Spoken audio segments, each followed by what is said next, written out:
라스트 트럼프 이후의 대한민국.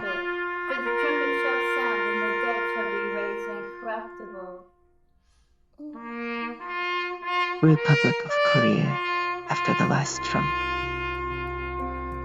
제4편.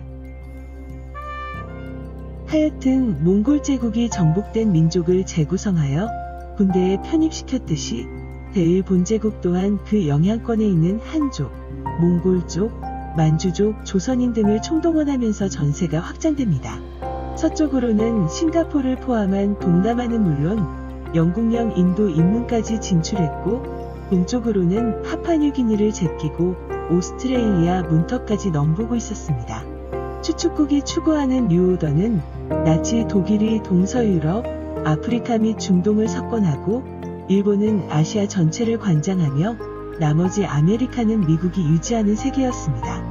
그러나 인간사란 계획대로 되는 것이 없는 법, 전장이 급격히 넓어짐에 따라 원유 등 보급 업무에 차질이 생기고 미국이 연합국 별칭 어월 파워스 편에 들어가 영국을 지원하면서 2차 대전에 참전하게 됩니다. 소련도 스탈린그라드를 수호하고 동방 전선에서 空백하면서 독일군을 물리치고 만주 몽골 전선에서도 단단한 대일본 방어선을 유지합니다. 또한 중국 공산, 비공산 세력들이 국공합작하여 중원에서 대일본 통합전선을 구축합니다. 미국의 태평양 함대가 총동원되어 일본 봉쇄작전에 들어갔습니다. 연합국 측은 일본에 대해 무역 제재를 실시합니다. 필리핀이 일본 쪽으로 넘어간 상태였지만 미국도 유럽 쪽에 만땅으로 몰입한 상태이어서 태평양 쪽에 돌릴 군력이 없는 현황이라 그래서 잠정적으로 현상유지 작전을 전개합니다. 노르만 상륙작전이 어느 정도 성공하고 동방전선에서 나폴레옹의 전례를 밟아 혹독한 한랭 속에서 후퇴하기 시작합니다. 톨처럼 전승무패, 신의 초이스 민족처럼 보였던 독일도 게르만 민족보다 하등급 민족이라고 주장했었던 슬라브계인 소련군에 의해 처참하게 패하기 시작합니다. 아마 벌지 전투 수달 전부터 전세는 기운 것 같기도 합니다. 이 시점부터 미국도 좀 여유가 생겨 군수품 및 세건델리 군기가 태평양 쪽으로 배치됩니다만 일본을 대대적으로 선수 공격한다는 것은 전력면에서 국내 정치적인 면에서 좀 무리수였습니다. 그러니까 소위 명분이 필요했는데 거기다가 미국 헌법 절차적상 국회에 의한 선전포고가 필요했는데 국민의 대다수가 저기 동떨어진 필리핀의 이름도 모르는 판에 유럽에서 세계대전과 아울러 병력을 태평양 섬에 파견하는 것은 정치적인 무리수였습니다. 차선 대통령인 루즈벨트도 거기까지는 못 갔을 것입니다. 온 국민이 유럽 쪽에 관심이 쏠린 가운데 낙관자들은 일본이 싱가폴 및 홍콩을 영국에 반환하고 요하반도는 절충 중, 대만, 만주와 조선은 일본령을 유지, 필리핀은 독립시키는 군축 방안이 조심스럽게 여론에서 거론되는 상황이었습니다. 그런데 웬 벼락입니까? 워싱턴에서 미일 강화조약의 협상이 수개월 진행되고 있었던 중 진주만 기습 공격이 일어났습니다. 음모론에 의하면 일본이 루스벨트 대통령이 쳐넣은 트랩에 들어간 것이라고 말합니다. 정황을 보면 좀 납득이 가는 점도 있습니다. 일본이 하와이를 노리고 있는 것은 만민이 아는 상식이었고 일본이 정복한 영역을 둘러싸고 레이더 보천망을 섬세하게 쳐놓은 상태였습니다. 또한 미군 잠수함, 해군 함대, 공군 감찰기의 인텔리전스에 의하면 구체적인 해군의 전략적인 이동이 포착된 상황이었습니다. 오히려 카운터 인텔리전스로 미군이 모르는 척, 태연한 척, 일본을 얕보는 척, 약한 척 모든 면에서 척척이었습니다. 일본 해군과 육군의 내부 마찰을 잘 이해했고 그런 약점을 이용하여 미해군 태평양 함대의 주력선을 섬멸한다면 상기 언급된 절충안으로 협상이 이루어진다는 스토리를 일본 측에 풀립니다. 1942년 12월 7일 진주만 공격이 이루어집니다. 참 옛날 사람들은 점을 좋아했었던 것 같은데 신도계산 이날도 무슨 기일이라고 하네요. 하여튼 여차여차하여 강화조약 협상 결렬 통보를 대사 채널을 통해 진주만 공격 개시 30분 후 하게 됩니다. 이는 통상적 국제관례상 선전포고로 간주되지 않았습니다. 여기서 일본하고 미국 입장이 엇갈리네요.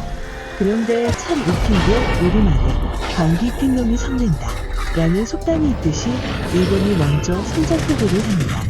미일 협상 결렬 통지 후 1941년 12월 7일 진주만 공격 개시 약 1시간 후 일본은 미국과 영국에 공식적으로 선전포고 문서를 공포합니다. 이 문구를 보면 히틀러 아니면 무슨 컬트 지도자를 칭송하는 텍스트처럼 좀 섬뜩한 느낌이 듭니다. 천황을 신격화하는 신도교에 의해 민중이 얼마나 세뇌되었었는지 알 수 있습니다. 루스벨트 대통령은 1941년 12월 8일 국회 조인트 세션에서 그 유명한 Day of Infamy의 연설을 한 후 일본에 대해 선전포고를 국회에 요청합니다. 벌써 뒤에서 행정부 입법부 실무자가 밤새면서 규율에 따라 절차를 밟고 적절한 문구를 작성합니다.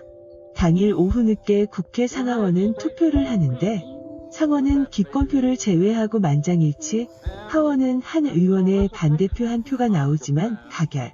1941년 12월 8일 저녁에 루스벨트 대통령이 사인한 후 일본에 대한 선전포고가 공식적으로 공표됩니다.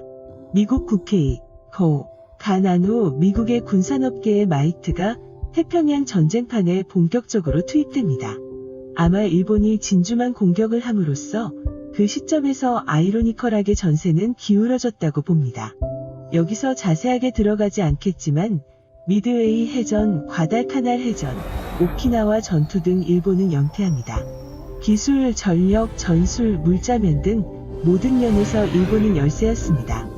해군과 공군이 전멸당한 후 일본, 만주와 조선 영토만 남은 상태에서 신도교의 광기로 여기만은 전 국민이 목숨을 걸고 사수한다는 것이었습니다. 미군은 아일랜드 호핑이라는 전술은 활용합니다.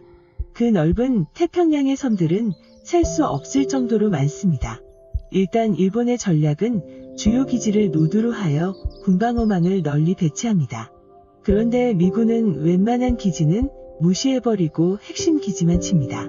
여기서 당시 한국 입장을 조금 정리한다면 대한제국 조선이라는 국채는 사라진 상태이고 임시정부가 어디에 설립된들 한반도의 주민은 백정이든 백작이든 대일 본제국의 서민이었습니다.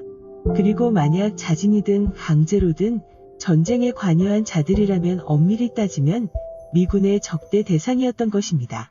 수개월 후 일본은 하우스 오브 카드처럼 무너집니다. 일본 내 도심 등 산업시설은 무차별하게 융단 폭격당합니다.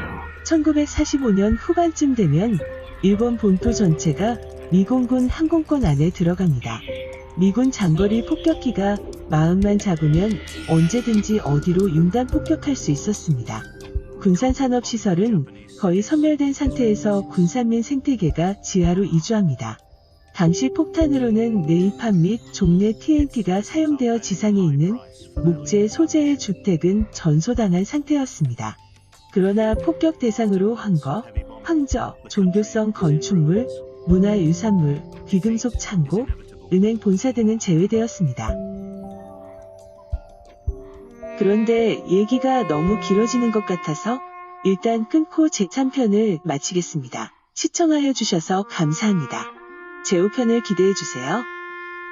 라스트 트럼프 이후의 대한민국 Republic of Korea after the last Trump. Written and produced by Dan Buraman.